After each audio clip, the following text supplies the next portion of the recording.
Afghanistan, le président Ghani offre un nouveau cessez-le-feu aux talibans. Le président afghan Ashraf Ghani a déclaré dimanche un cessez-le-feu de 3 mois avec les talibans, à condition que ceux-ci interrompent également les combats, après une récente poussée de violence dans le pays.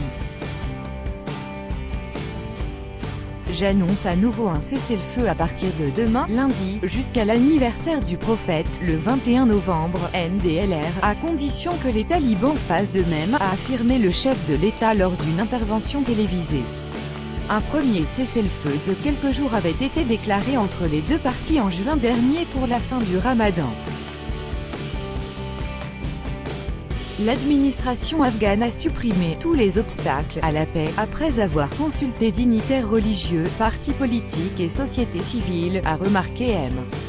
Ghani. Nous appelons la direction des talibans à accueillir les vœux de paix longue et véritable des Afghans. Nous les exhortons à se préparer à des discussions de paix basées sur les valeurs et principes islamiques, a encore déclaré le président afghan. L'annonce intervient après 10 derniers jours extrêmement violents. Le 9 août, les talibans ont lancé un assaut contre Ghazni, ville stratégique située à 2 heures de route de Kaboul. L'armée afghane, appuyée par des raids aériens américains, a peiné plusieurs jours avant de parvenir à les repousser. Le ministre afghan de la Défense Tariq Shabarami a communiqué un bilan d'au moins 100 membres des forces de sécurité tués dans la bataille, ainsi que 20 à 30 civils. Le représentant spécial de l'ONU en Afghanistan Tadamichi Yamamoto a de son côté cité des estimations faisant état de 110 à 150 victimes civiles à Ghazni. Les talibans ont également conquis une base de l'armée afghane dans le nord-ouest tandis qu'un attentat du groupe État islamique EI, dans une école de Kaboul a tué au moins 37 personnes, pour la plupart des adolescents.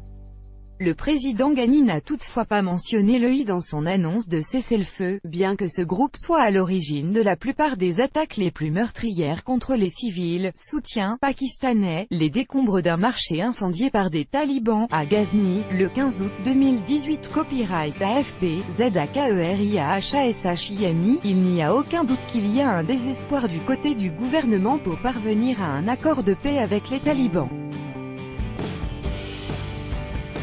C'est la seule manière de sortir de ce conflit sanglant et une demande légitime des Afghans, a commenté l'analyste Haroun Mir, interrogé par l'AFP.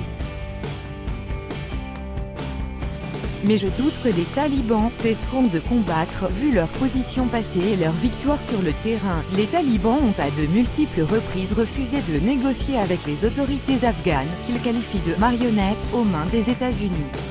Washington a systématiquement refusé leur demande de discussion bilatérale.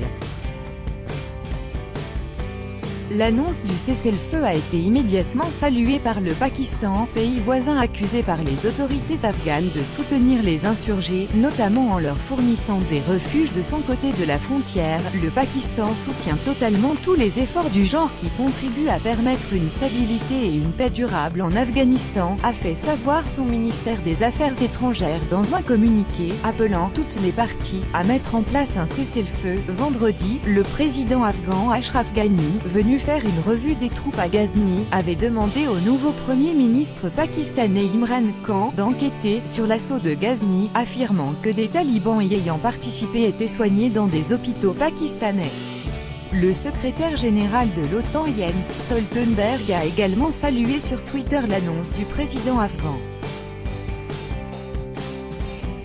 J'encourage les talibans à montrer qu'ils s'inquiètent du sort des Afghans en respectant le cessez-le-feu, a-t-il ajouté. Un premier cessez-le-feu de 3 jours s'était tenu en Afghanistan mi-juin pour la fin du Ramadan. Il avait vu des milliers d'insurgés entrer dans les villes afghanes, où certains avaient mangé des glaces tandis que d'autres avaient posé pour des selfies avec des membres des forces de sécurité. Ce cessez-le-feu, qui constituait une première, avait suscité des espoirs de possibles pourparlers de paix, après 17 ans de conflit.